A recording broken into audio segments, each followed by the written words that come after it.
Hi guys, welcome to my YouTube channel. Guys, ये एक Samsung का एक लैपटॉप है। आज हम इसको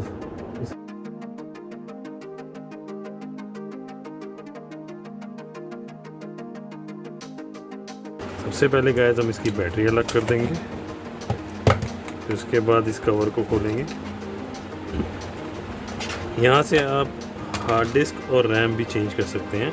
रैम को बढ़ा भी सकते हैं। यहाँ से ये इसके साइड पे लॉक होते हैं दो, उसको जस्ट आप प्रेस करेंगे साइड से, ऐसे रैम बाहर आ जाती है। ऐसे ही वापस लगा भी सकते हैं। हार्ड डिस्क की जगह आप निकाल के SSD भी डाल सकते हैं या अपग्रेड भी कर सकते हैं। ये दो इसके 3 स्क्रू हैं, इसको खोल के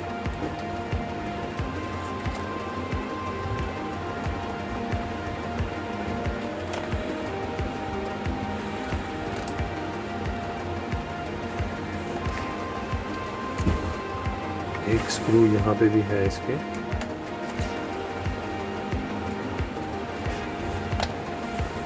ये आपकी हार्ड डिस्क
लीजिए गाइस, हमारा लैपटॉप ऑन हो गया।